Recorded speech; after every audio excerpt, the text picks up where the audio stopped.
Bapak Ibu Saudara-saudara yang Tuhan kasih, mari kita bersama-sama memasuki renungan kebaktian rumah tangga pada saat ini. Dan kita akan mengawali dengan doa memohon pertolongan Roh Kudus. Mari kita berdoa. Di dalam ucapan syukur kepada Bapa di surga, kami berterima kasih ya Tuhan atas berkat, kasih dan pertolongan Tuhan, sehingga kami dimampukan untuk tetap berada di dalam keadaan yang baik.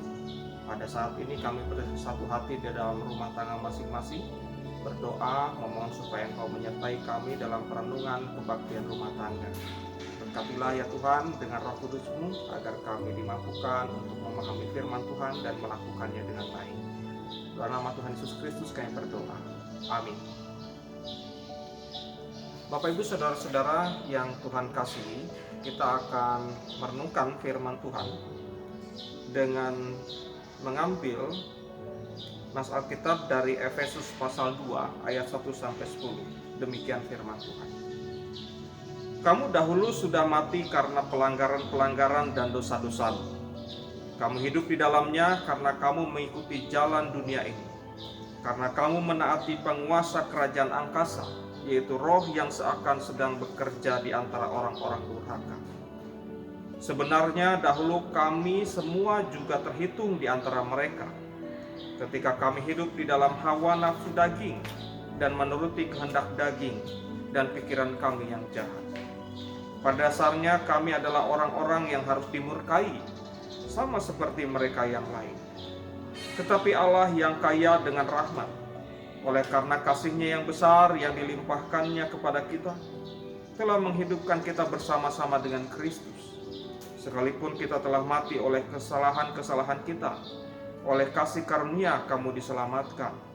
Dan di dalam Kristus Yesus Ia telah membangkitkan kita juga, dan memberikan tempat bersama-sama dengan Dia di surga, supaya pada masa yang akan datang Ia menunjukkan kepada kita kekayaan kasih karunia-Nya yang melimpah-limpah sesuai dengan kebaikan-Nya terhadap kita dalam Kristus Yesus. Sebab karena kasih karunia kamu diselamatkan oleh iman. Itu bukan hasil usahamu, tetapi pemberian Allah. Itu bukan hasil pekerjaanmu. Jangan ada orang yang memegahkan diri. Karena kita ini buatan Allah, diciptakan dalam Kristus Yesus untuk melakukan pekerjaan baik yang dipersiapkan Allah sebelumnya. Ia mau supaya kita hidup di dalamnya. Demikianlah Bapak Ibu Saudara-saudara firman yang kita dengar bersama. Berbahagialah setiap orang yang mendengarkan firman Tuhan, memelihara dan melakukan dalam hidup. Saudara-saudara yang Tuhan kasih, kita akan merenungkan firman Tuhan pada kebaktian kali ini dengan tema beroleh rahmat Tuhan untuk menjadi berkat. Bapak Ibu yang Tuhan kasih dan saudara-saudara sekalian, saya akan menceritakan dulu tentang sebuah kota yang bernama Efesus. Efesus adalah sebuah kota kuno yang terletak di muara Kaistros di Asia Kecil. Kira-kira 1000 tahun sebelum Masehi, kota ini didiami oleh para imigran dari Ionia. Kemudian berkembang menjadi sebuah kota yang luar biasa pesatnya, perdagangannya, bahkan menjadi pusat budaya yang tertinggi pada waktu itu.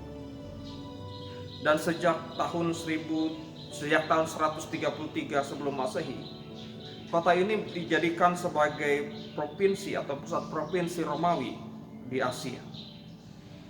Nah, saudara-saudara yang Tuhan kasihi, kehidupan sebuah kota yang menarik ini tentu didominasi ataupun menarik banyak orang untuk datang ke kota ini.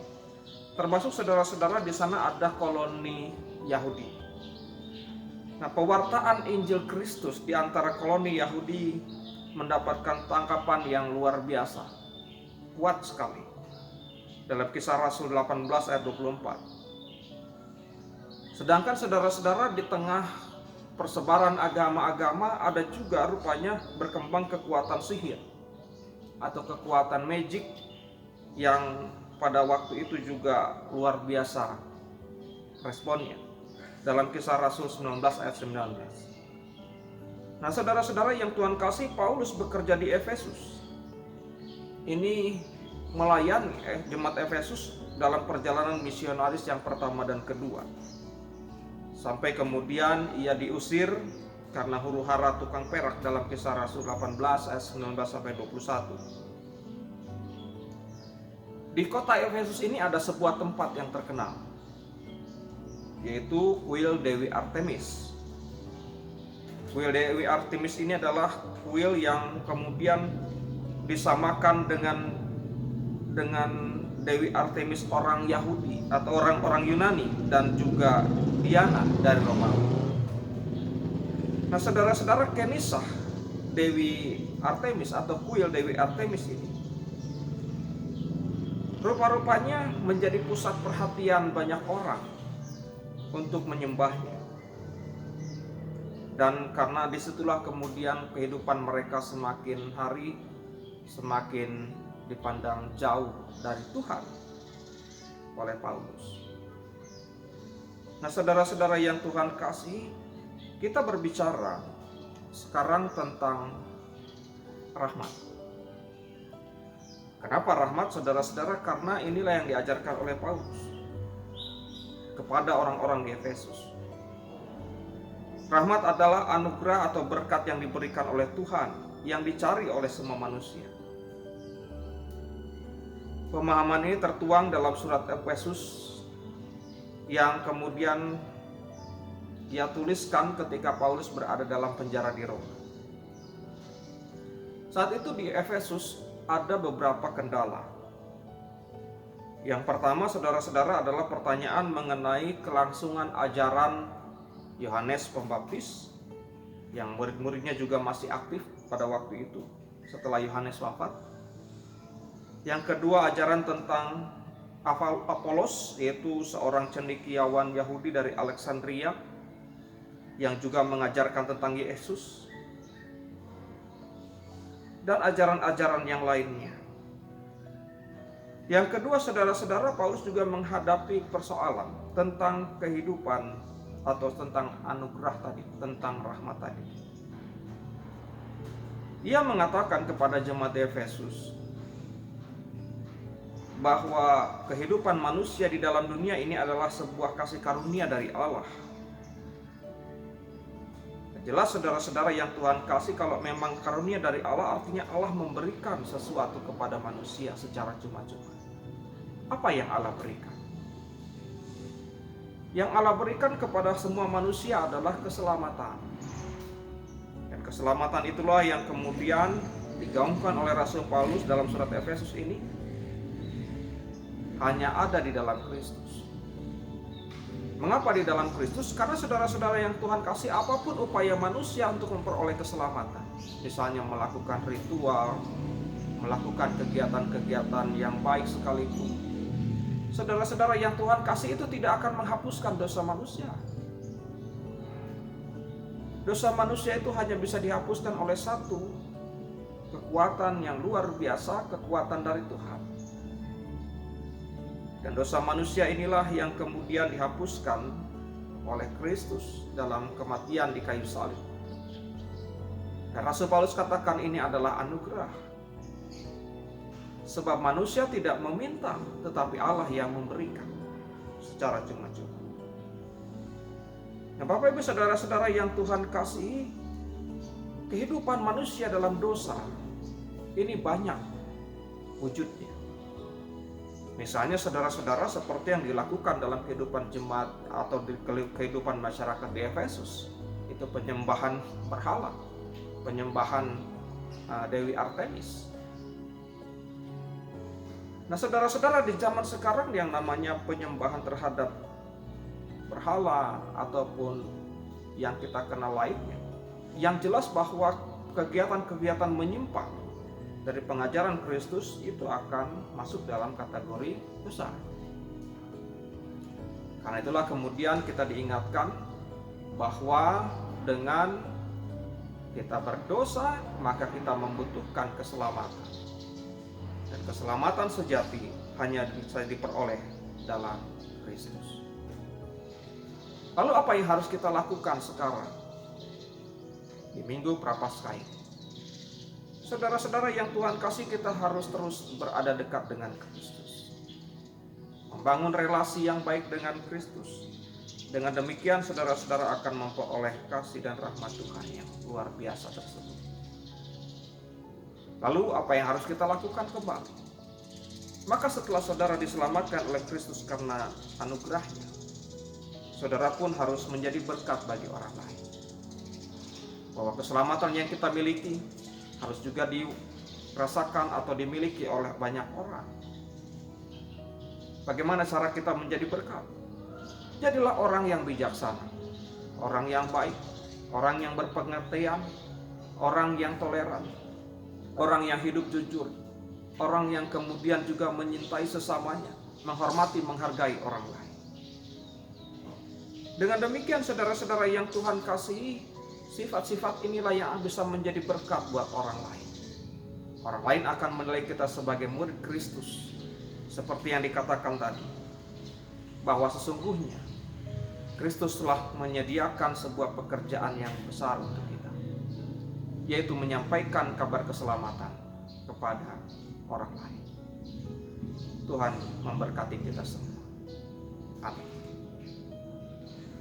Bapak Ibu saudara-saudara yang Tuhan kasih, mari kita bersatu hati dalam doa. Bapa dalam surga, pada saat ini ya Tuhan, kami berterima kasih atas kasih karunia dan pertolongan-Mu. Kami dimampukan untuk menjadi orang-orang yang memperoleh kasih karunia atau rahmat dari Tuhan, yaitu keselamatan dalam Kristus, dan kami diajak untuk menjadi berkat bagi orang lain dalam kehidupan kami sehari-hari. Mampukan kami ya Tuhan untuk mengerjakan apa yang menjadi perintah-Mu. Saat ini kami berdoa untuk keluarga kami masing-masing. Berkatilah ya Tuhan setiap orang tua kami, karuniakan kesehatan, kebaikan, dan juga kebahagiaan dalam hidupnya. Untuk setiap anak-anak kami, karuniakan juga ya Tuhan sukacita dalam kehidupan mereka. Pada dalam surga kami juga berdoa untuk persekutuan indah yang kami bangun. Tuhan, kami rindu untuk bisa beribadah kembali di gereja bersama-sama. Karena itu Tuhan bukakan jalan bagi kami untuk bisa mengalaminya kembali. Pada dalam surga kami juga berdoa untuk para pelayan umat-Mu, pendeta, majelis jemaat, pengurus komisi yang ada, Tuhan berkati supaya semua bersinergi dalam pelayanan di tengah-tengah pandemi ini. Kami juga mendoakan ya Tuhan untuk segala usaha yang kami geluti, yang kami jalani, sebagai bentuk dari berkat Tuhan yang kami terima. Tuhan karuniakan kebaikan, kesuksesan dalam setiap usaha yang kami lakukan. Bapa dalam surga kami juga berdoa bagi pemerintah, bangsa dan negara kami. Karuniakanlah pemerintah, bangsa dan negara ini kemampuan untuk bisa mengelola tatanan kehidupan berbangsa dan negara dengan baik, terutama dengan program vaksinasi kami supaya